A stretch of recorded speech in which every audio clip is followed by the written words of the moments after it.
Hello, welcome to மோன் பெட்டி channel. இன்றைக்கி நாம் பார்க்க போகிற டாபிக் என்னென்னா தி inner being and the psychic being. பகவான் ஸ்ரீ அரவிந்தர் இன்னர் பீயிங்கும் சைக்கிக் பீயிங்கும் வெவ்வேறானவைன்னு சொல்லியிருக்காரு.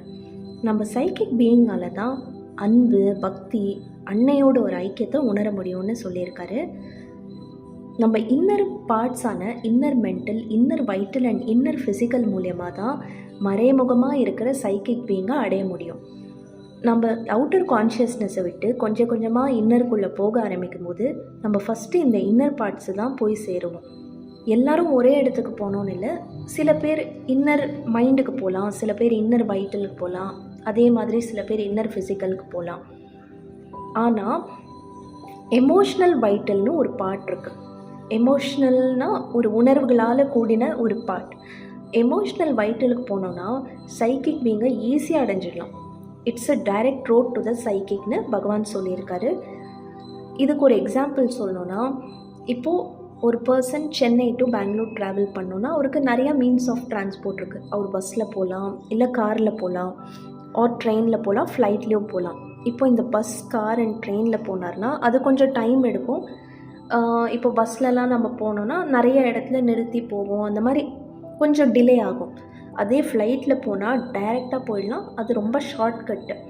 அதே மாதிரி தான் நம்ம சைக்கிக் பீயிங் அடையிறதுக்கு இந்த இன்னர் பார்ட்ஸில் எது வழியாக வேணால் போகலாம்.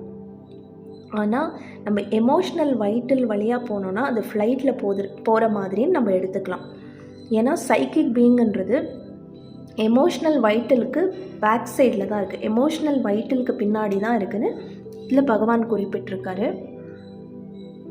நம்ம இந்த இன்னர் ரீஜியனில் கம்ப்ளீட் கான்ஷியஸ்னஸை அடையணும். அதாவது நம்ம இன்னர் பார்ட்ஸ் எல்லாமே கம்ப்ளீட்டாக விழிப்படையணும்னு சொல்லியிருக்காரு.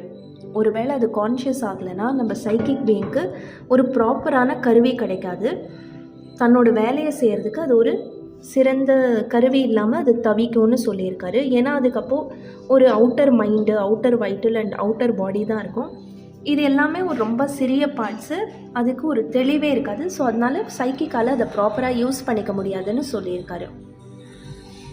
நம்ம கொஞ்சம் கொஞ்சமாக கான்ஷியஸ் ஆகி, அதாவது நம்ம இன்னர் பார்ட்ஸில் கொஞ்சம் கொஞ்சமாக கான்ஷியஸ் ஆகி நம்ம மெதுவாக நம்ம ஆழத்துக்கு போகும்போது நம்ம சைக்கிக் பீயிங்கை ஈஸியாக அடைஞ்சிடலாம், அங்கே அடைக்கலம் தேடலான்னு இவர் சொல்லியிருக்காரு.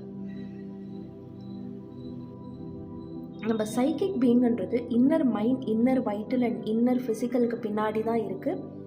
இந்த எல்லா பார்ட்ஸையும் அது சப்போர்ட் பண்ணிட்டும் இருக்குதுன்னு சொல்கிறாரு. சைக்கிக் பீயிங் தான் இன்மோஸ்ட் பீயிங், அதாவது ரொம்ப ஆழத்தில் புதஞ்சிருக்குன்னு சொல்கிறாரு. ரொம்ப ஆழத்தில் இருக்கிற ஒரு பீயிங்.